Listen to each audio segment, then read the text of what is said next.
오늘 이 말씀 본문은 여러분 잘 아는 본문입니다.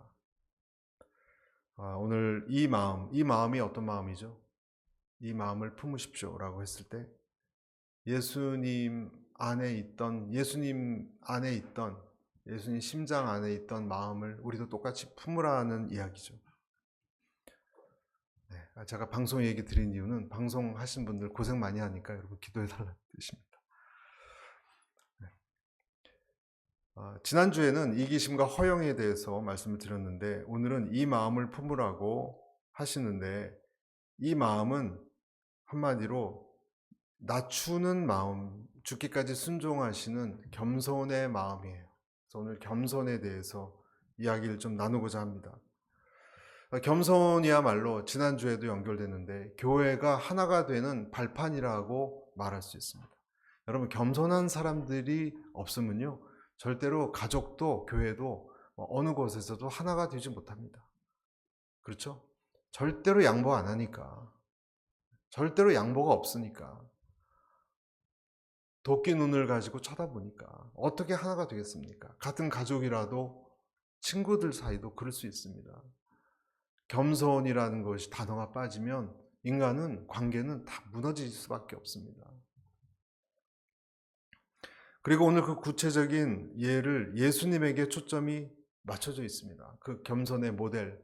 그래서 오늘 말씀은 한마디로 여러분도 이 마음을 품으라는 거예요.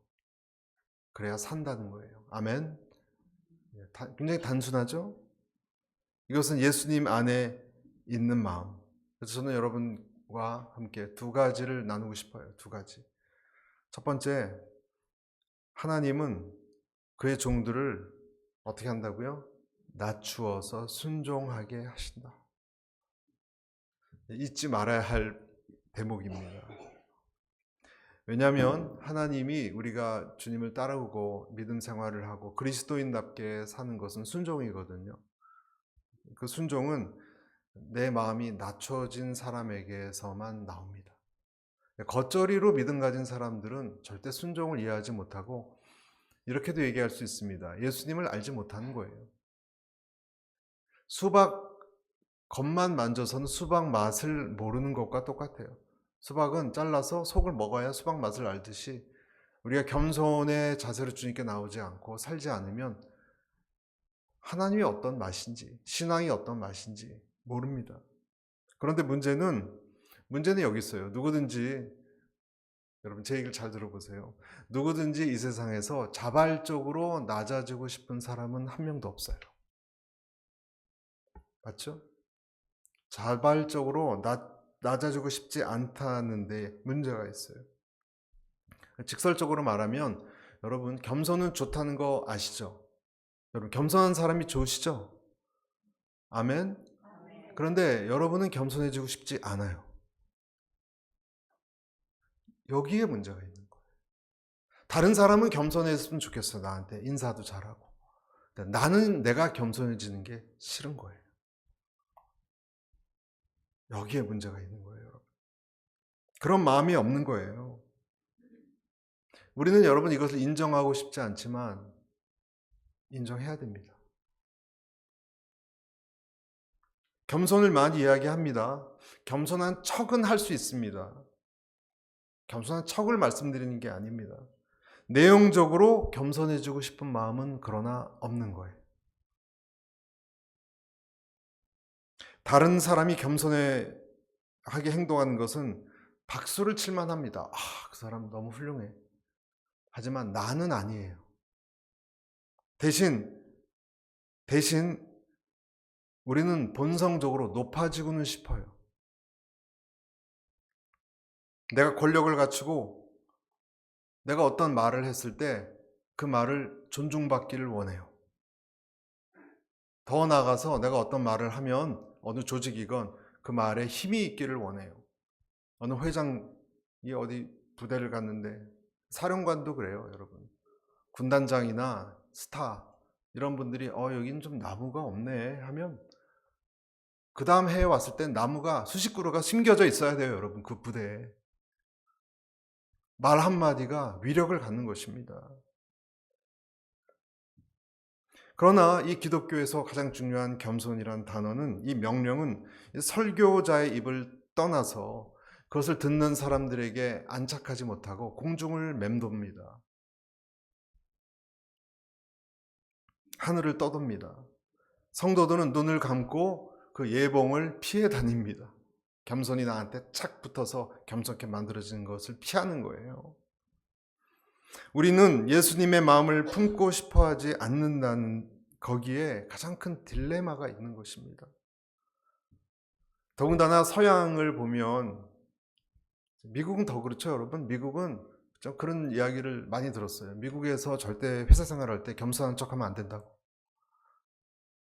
내가 어떤 부서마다 회의가 있잖아요. 그런 어떤 그 뉴스를 봤는데, 부서마다 회의가 있는데 일주일마다 자기 고객들 만나서 했던 좋은 아이디어, 좋은 성과를 얘기하는데, 한국 사람이 책임자로 갔는데요, 자기가 한 아이디어나 그런 성과를 얘기를 안 했대요. 왜냐하면, 그래서 그 매니저가 당신은 당신 값을 못 한다고, 그걸 좀 떠벌리고 얘기를 해야, 어필을 해야 당신이 그래도 여기서 작은 리더인데 당신을 인정하지 않겠느냐. 그래서 자기는 이해가 안 가요. 한국에서는 증권회사를 다녔는데 자기가 어떤 아이디어가 있으면 여기저기 얘기하면 나중에 얘기가 들려오더래요. 좀 나대지 말라고. 다 뭐 못해서 그런 줄 아냐고, 당신처럼. 근데 똑똑한 이 친구가 그렇게 아이디어도 내고 전사적으로 이걸 좀 적용했으면 좋겠다, 이 얘기를 처음에 의욕적으로 했는데 나중에 오히려 망치로 이 모난 못이 맞잖아요. 가만 좀 있으라고 하는 이야기를 직속 상관한테 들었던. 그래서 아이고, 이렇게 하는 거구나. 그리고 미국에 이민 와서 직장에 갔는데 똑같이 하니까 매니저가 오히려 혼내는 거예요. 당신 이렇게 하면 안 된다고, 리더십이 없다고. 그래서 그 다음 달부터 매주 모이나 봐요. 화요일마다. 자기 이렇게 저렇게 했더니 달라졌다고, 능력이 있는 사람으로 인정받기 시작했어요. 서양은 그래요, 여러분. 서양은 겸손이란, 온유란 단어를 수치스럽게 여깁니다. 전쟁이 많고 그런 나라일수록 용기, 그리고 힘, 이런 것이 숭상받지, 겸손이란 단어는요, 기독교가 들어올 때부터 유행했던 개념이지. 온유도 마찬가지예요, 여러분. 온유는 힘이 없는 게 아니고 약한 게 아닙니다. 힘이 훨씬 센데 힘을 절제하는 것을 온유라고 얘기합니다. 여러분, 어떤 사람이 온유할 때 그 사람 성품이 원래 나약한 게 아니에요. 그 사람은 상대방보다 훨씬 여러 가지로 나아요. 못한 게 아니에요. 그러나 힘을 죽이는 거예요. 네, 당신이 맞습니다. 제가 부족합니다. 이렇게 얘기하는 것, 그런 사람이 있으면 여러분, 그 사람 온유한 사람이고 하나님에게 훈련받은 사람이에요. 자, 이제 우리의 과제는 낮아지고 싶다는 거예요. 그런데 그것이 내 뜻대로 되지 않는다는 데 어려움이 있습니다. 다른 말로 하면, 높아지는 것이나 여러분 낮아지는 것 다 높아지길 원하고 우리는 낮아지기 싫다고 말씀드렸습니다. 그렇죠? 그런데 이 두 가지가 다 내 뜻대로 되는 것이 아닙니다. 둘 다 내가 할 수 있는 것이 아닙니다. 여러분, 높아지고 싶은데 여러분 높아질 수 있습니까? 한번 여러분 높아지려고 길을 써보세요. 사람들은 여러분을 혐오할 것입니다. 피할 것입니다. 친구가 다 떨어져 나가게 될 것입니다. 낮아지기 싫다고 여러분 안 낮아집니까? 그것도 아니에요. 그것도 아니에요. 길을 쓰고 안 낮아지려고 그래도 하나님이 낮추면은 쑥 낮아지는 거예요. 사무엘상 2장 7절에 여러분 이렇게 되어 있습니다. 여호와는 가난하게도 하시고 부하게도 하시며 낮추기도 하시고 높이기도 누가 이렇게 하신다고요? 하나님이 하신다는 거예요. 내 맘대로 높아지는 것도 낮아지는 것도 내 맘대로 안 돼요, 여러분. 그래서 내가 높아지고 싶은데 높아지는 건커녕 자꾸 낮아지니까 시간이 갈수록 굴욕을 당하고 후배도 나를 무시하고 뭐 그런 경우가 있잖아요. 수치를 당하고 고생을 합니다. 그리고 지치고 지친 인생을 살아옵니다. 아까 우리가 찬양 불렀던 것처럼 주님이여 이 손을 꼭 잡아주소서. 하도 당해서 내 마음대로 인생이 풀리지 않아서 그리고서 하는 고백이 이런 고백이에요. 잠언서 30장 8절에 나로 가난하게도 마옵시고 부하게도 마옵시고 오직 필요한 양식으로 내게 먹이시옵소서. 여러분 그런 말씀 많이 들어보셨죠? 하나님 필요한 만큼 가난하게도 말고 이제 내가 부자 되고 높아지는 것도 원치 않습니다. 적당히만 해주십시오. 근데 여러분 이것도 만만치 않아요. 왜냐하면 내가 말하는 적당함과 하나님이 나한테 필요한 적당함이 사이즈가 달라요. 나는 한 60만큼은 해주시겠죠. 하나님은 그것도 많은데 넌 50 정도면 돼. 그러면 어떻게 하시겠어요? 내가 생각하는 적당히 해달라는 것도 하나님과 기준이 달라요. 50은 뭐 너는 40 정도도 충분해. 물고기 2마리와 떡 5개로 충분하다고 하셨습니다. 적어도 난 이 정도는 있어야죠. 하나님 이제 체면이 있지. 주님께서는 이 정도로 너한테 족하다. 내가 가진 것뿐만 아니라 나를 훈련시키는 기간에 대해서도 마찬가지입니다. 하나님 전 이제 그만 고난 좀 좀 살려주세요. 인내의 길이. 하나님께서는 아직 때가 아니다라고 얘기하시면 어떡하겠습니까? 너는 더 고생의 기간이 필요하다. 그래서 여러분 스가랴서 1장 12절에 이런 말씀이 있는 것 아시죠? 여호와의 천사가 대답하여 이르되 만군의 여호와께서 언제까지 예루살렘과 유다 성읍들을 불쌍히 여기지 아니하시려나이까? 이를 노하신 지 70년이 되었나이다. 스가랴가 얘기하는 거예요. 하나님 너무 오랫동안 포로 생활을 시키는 거 아니에요? 70년 가까이 됐어요.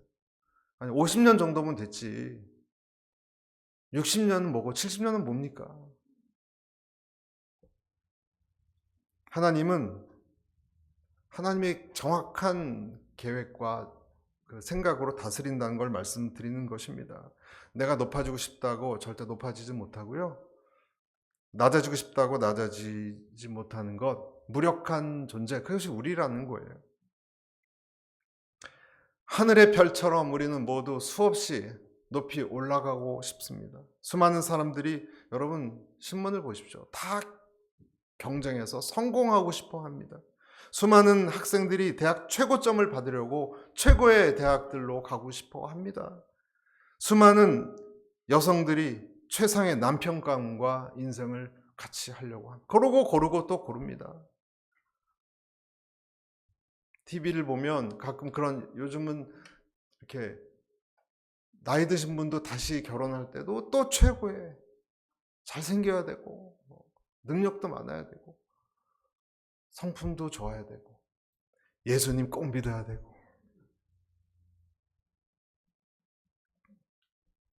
최고의 직장을 고르죠. 어떤 사람 너무 최고 직장 갔다가 또 잘리죠. 너무 센 데를 들어가서. 이 모든 것은 그러나 여러분 다 하나님의 무엇 아래에 있다고요? 다스림 아래에 있다는 거예요. 여러분 이것은 무슨 제가 교리를 말씀드리는 게 아니에요. 기독교 교리. 이거 원리예요. 원리. 높아지고 낮아지는 건 내 소관으로 안 된다는 것. 이 세상에 도도히 흐르는 하나님의 원리입니다. 높아지는 것, 여러분이 높아지기 싫다고 높아지지 않는 것도 아니에요.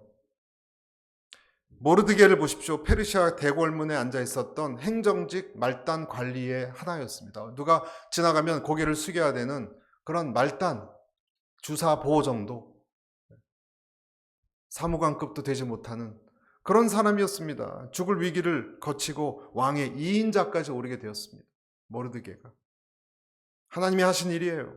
높아지려고 했었던 장관급, 국무총리급이었던 하만은 사형대로 끌려가서 끔찍한 죽음을 당했습니다.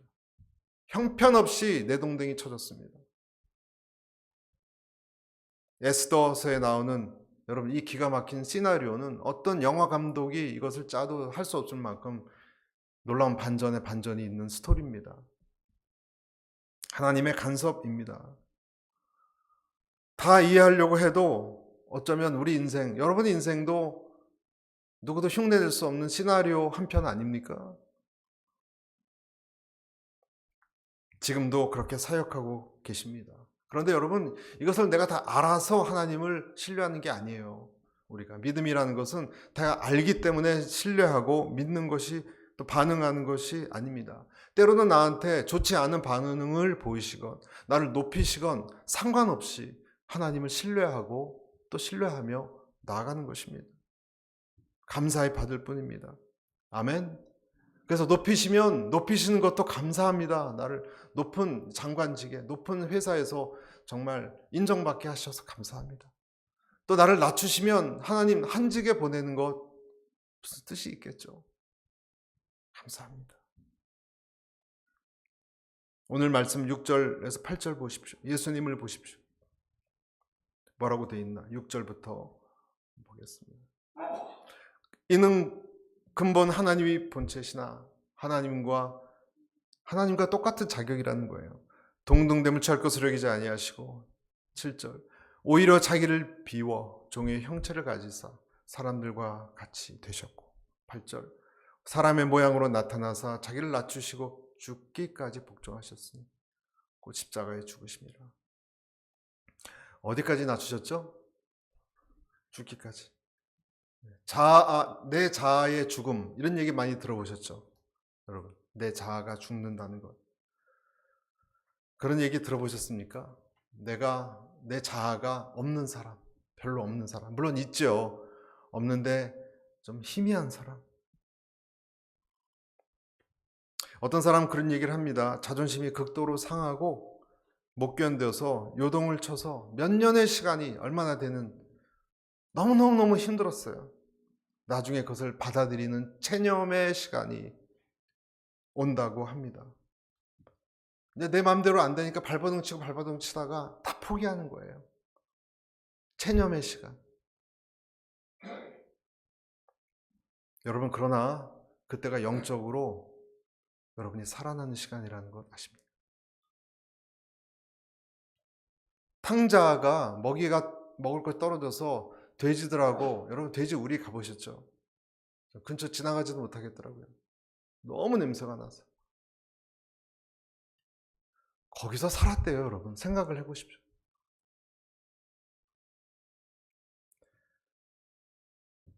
돼지의 열매를 같이 먹을 때 그때 탕자가 살아났습니다. 어떻게 알죠? 탕자가 살아난지? 몸은 그렇게 돼도 그때 아버지가 생각났어요. 아버지에 대한 생각이 땅 하고 났어요. 그리고 자기의 자기 위치를 의식하는 거라 그래요. 위치의식. 아, 내가 여기서 뭐 하고 있지? 내가 잘못됐구나. 내가 잘못 살아왔구나. 요 위치의식을 했다는 거예요. 영적으로 살아난 사람의 특징입니다, 여러분. 아, 내가 여기 이러고 있으면 이렇게 살아왔던 것은 아닌데, 여기 있으면 아닌데, 요 의식, 영적으로 알이 깨어나기 시작했다는 뜻입니다. 무리를 떠난 양이 낭떠러지나 어디 걸려가지고 거의 구덩이에서 들깨 이제 먹이밖에 되지 않을 때, 여러분 그때 이 양들은요 가장 서글프게 운답니다. 크게 울지도 못한대요, 짐승이 올까봐. 그런데 그때 양의 귀는 제일 예민해져 있대요. 목자가 소리가 들리면 더 울려고. 제일 예민해져 있을 귀는 자기 구덩이 처박혀 있을 때예요. 사냥감이 돼 있을 때예요. 바닷속 깊은 물고기 뱃속까지 내려간 사나이가 있었죠. 여러분 잘 아듯이 그 사람이 하나님께 제사를 드렸습니다. 요나서 2장 7절 뭐라고 되어 있습니까? 요나서 2장 7절에 내 영혼이 내 속에서 피곤할 때 내가 여호와를 생각하여 쌉더니 내 기도가 주께 이르러 싸우며 주의 성전에 미쳤나이다. 그러니까 바닷속도 아니고요, 바닷속 물고기 뱃속도 아니고 물고기가 제일 밑에까지 내려갈 그때 거의 지옥 같은 상황에 뭘 생각했다고요? 하나님 생각했고 성전을 떠올렸어요. 그때 예배.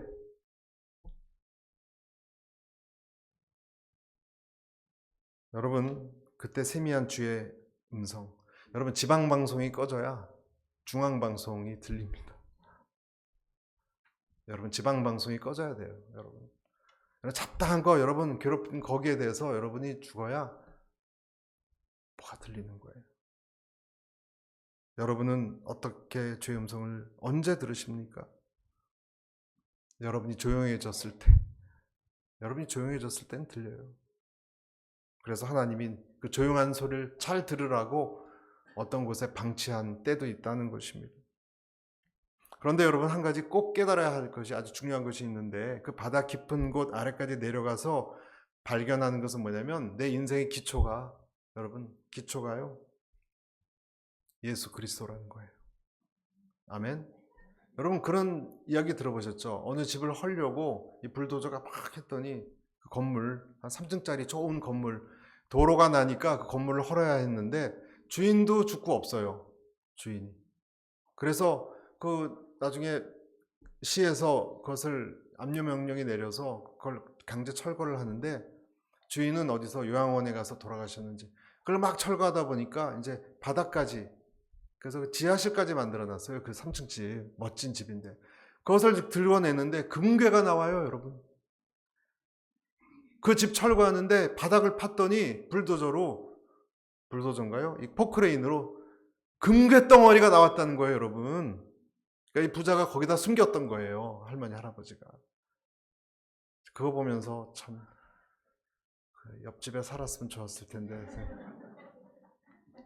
나라에서 물론 가져갔겠지만, 여러분, 제가 뭘 말씀드린지 아시죠?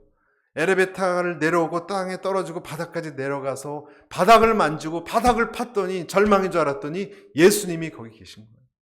예수님은 금괴입니다.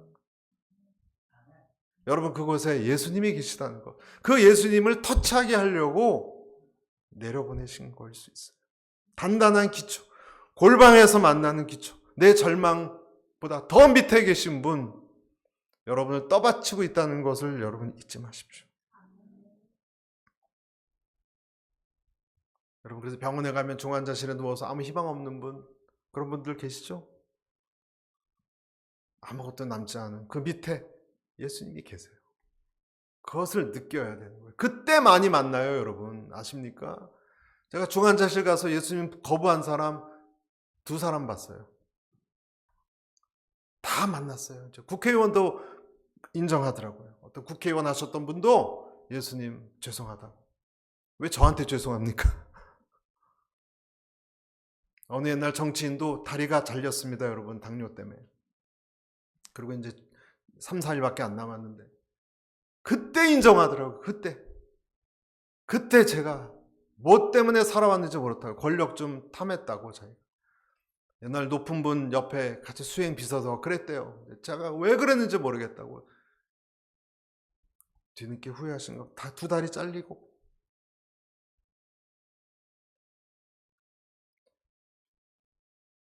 자식도 떠나고 재산도 떠나고 아내도 가지고 있었던 몸 건강도 다 망가지고 친구들이 정죄하고 그랬던 사람이 누구냐면 욥이죠. 욥이 그 깊은 우물에서 길어 올린 생수 같은 희한한 표현을 한 가지 합니다. 그가 막 얘기하다가 욥기 19장 25, 26절에 이런 말을 해요. 내가 알기에는 나의 구속자가 살아계신, 나의 구속자가 살아계시니 후일에 그가 땅 위에 서실 것이라. 내 가죽 이것이 썩은 후에 내가 육체 밖에서 하나님을 보리라. 여러분, 욥은요 죽음 이후까지 훤하게 내다봤던 사람이에요. 진짜 죽을 것 같으니까. 그때 구속자를 만났어요. 저는 늘 기독교 이렇게 하나님 힘들게 만나게 하신지 모르겠어요. 좀 넥타이 매고 좀 멋있고 머리 기름 바르고 그럴 때 주님 만나면 참 좋겠는데 다 걸레 같은 옷 입고 그렇게 될 때 주님 만나게 하는지 잘 이해는 못하겠는데, 저는 그 비결은 겸손이라고 생각해요. 가진 것 많고 편하면 여러분 불가능합니다, 겸손해지는 것은.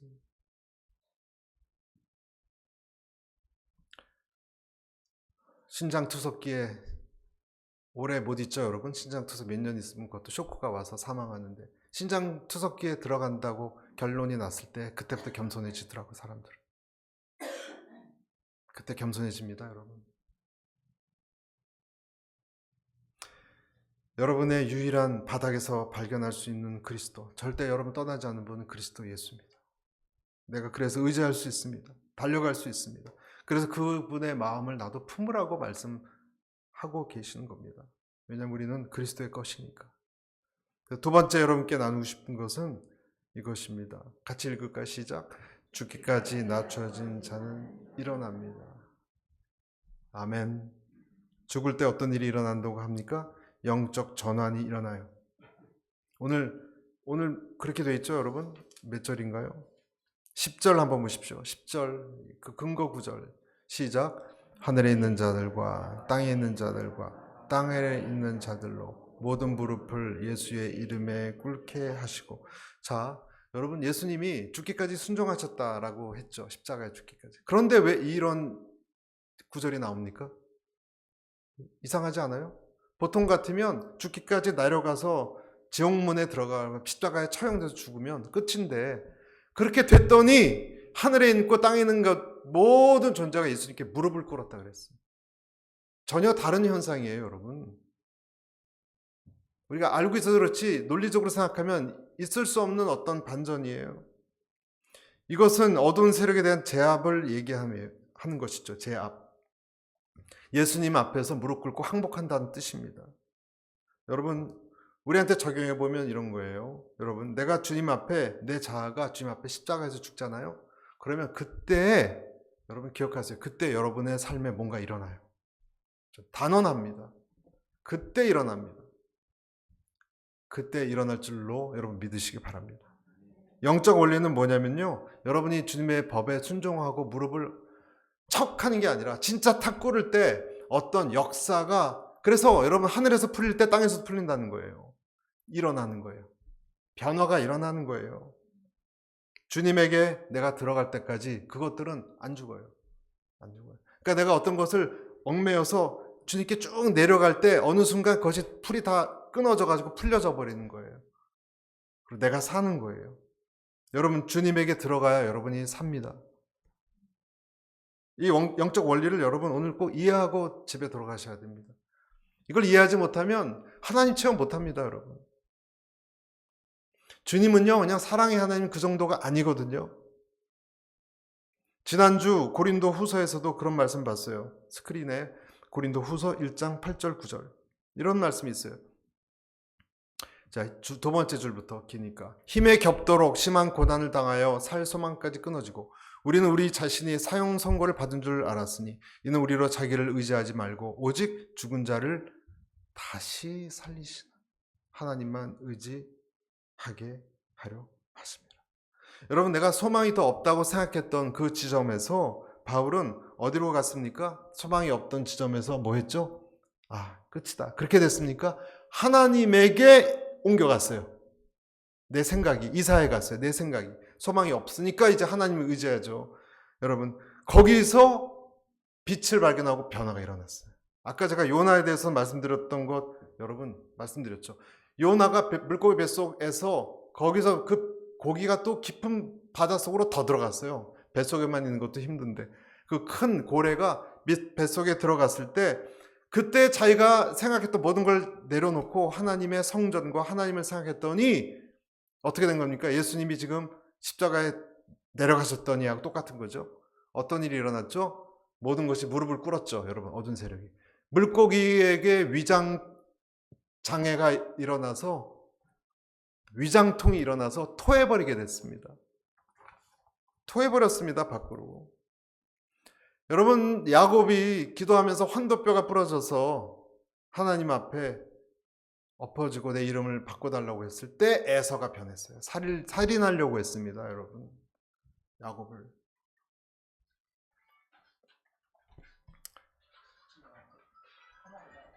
할렐루야.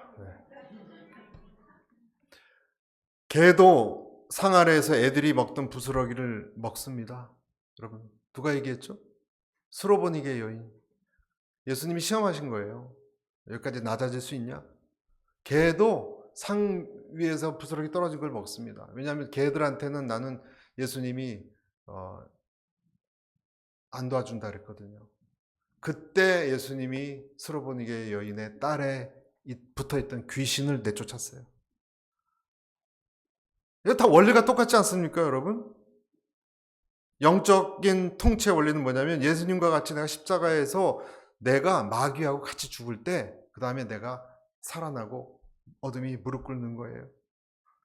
이때 하나님의 통치가 임하는 거예요. 여러분, 자녀가 부모 말 안 듣다가 부모 얘기를 듣기 시작하면 부모님의 통치와 혜택이 임하지 않습니까? 쫙 임하지 않습니까?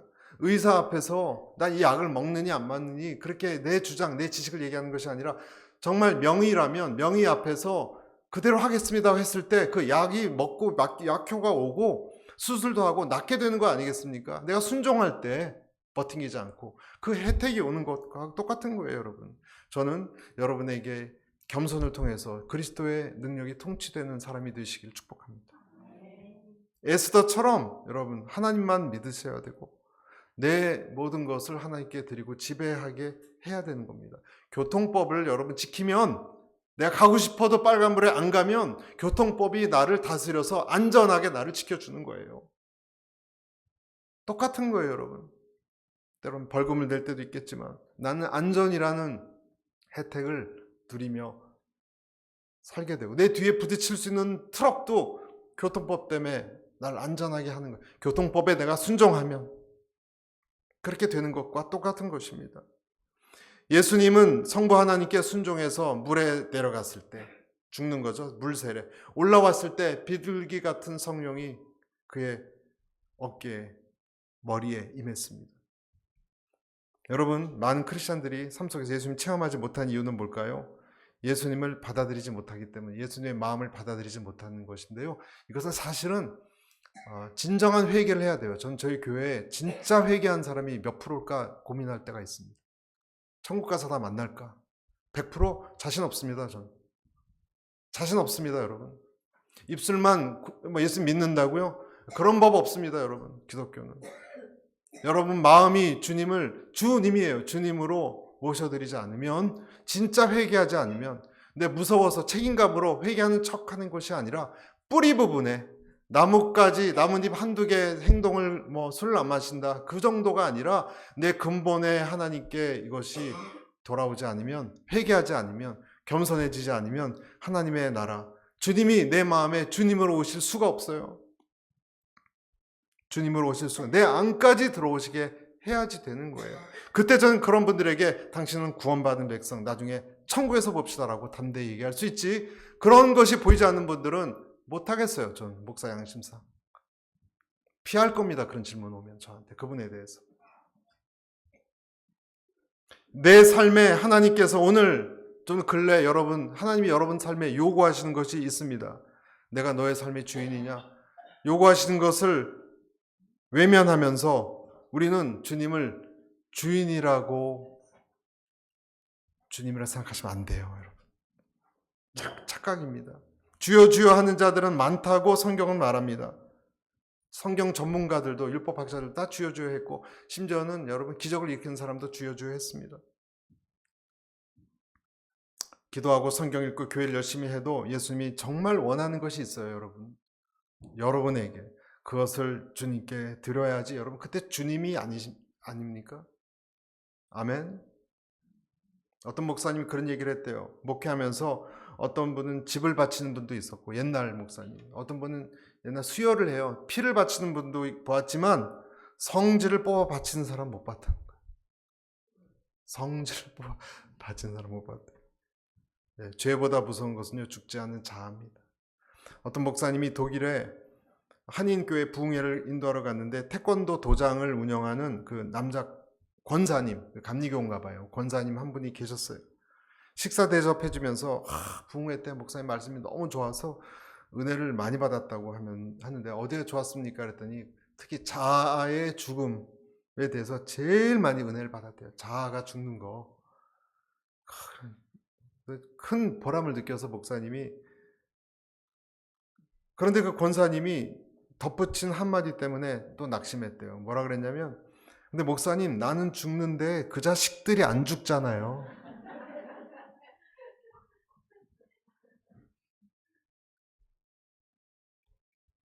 여러분, 죽는 것은 억울한 것이 아니에요. 왜냐하면 왜 억울하지 않죠? 하늘의 미랄이 떨어지면 누가 삽니까? 여러분 가족이 살아요. 여러분 자식들이 살아요. 여러분을 만나는 사람들이 살아요. 그리고 여러분도 살아요. 그러니까 이것은 남는 장사예요. 절대로 손해가 아니에요. 자식들이 살아납니다. 강한 부모 밑에 자식들이 죽습니다.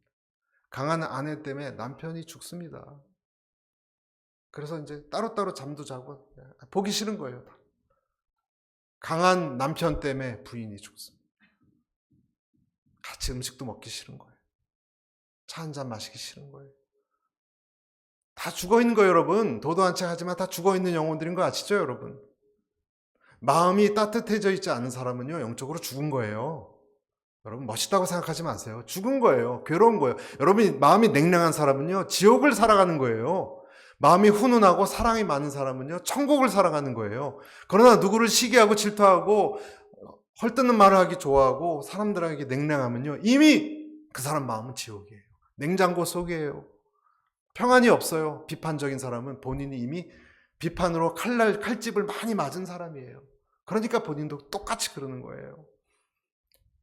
여러분, 주님 앞에 회개하고 치유돼야 됩니다. 그러기 위해선 죽는 차원이 꼭 필요합니다. 교회 다니는 사람이 죽어야지 욕을 먹지 않습니다. 교회 다니는 사람이 조금 죽어야 돼요.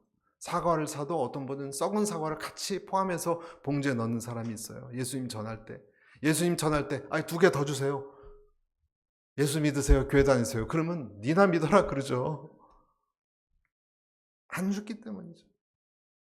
요한복음에 이런 말씀이 있습니다. 17장 21절 아버지여 아버지께서 내 안에 내가 아버지 안에 있는 것 같이 그들도 다 하나가 되어 우리 안에 있게 하사 세상으로 아버지께서 나를 보내신 것을 믿게 하옵소서. 그들이 하나가 되면 그 자체가 전도가 된다는 것입니다.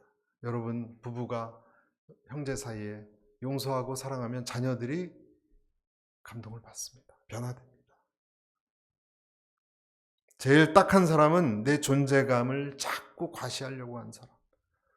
딱합니다. 나 아니면 안 된다. 내 의견이 왜 내 의견을 무시하냐. 여러분 좀 내 의견 무시받으면 안 되나요? 교회에서? 여러분 가족 사이에서? 아버지 의견이 무시당하면 안 되나요? 그거를 못하는 겁니다. 우리는. 그래서 하나님은 어떻게 하신다? 저를 따라서 신경치료를 하신다. 너덜너덜해질 때까지. 이빨에 신경치료하면 여러분 이빨에 신경이 너덜너덜해 붙어있더라고요. 이렇게 보니까. 근데 하나도 안 아파요. 신경치료를 해서. 그리고 하나님을 통해서 축복을 넣어주십니다. 이 마음을 품으라. 복음은요, 내 마음을 예수님 마음으로 교체하는 것입니다. 그리고 주님을 바라보고 내가 죽은 것 같아도 하나님을 바라볼 때 어떤 일이 일어난다고요? 흑암의 세력이 물불 끓고 뭔가 변하기 시작해요. 변할 때 역사가 일어납니다. 여러분이 상상하지 못하는 어떤 길이 열립니다. 그 축복을 모두 나눠 가질 수 있는 오늘 교회 성도님들 한 사람 한 사람 빠짐없이 되시기를 축복합니다. 기도하겠습니다.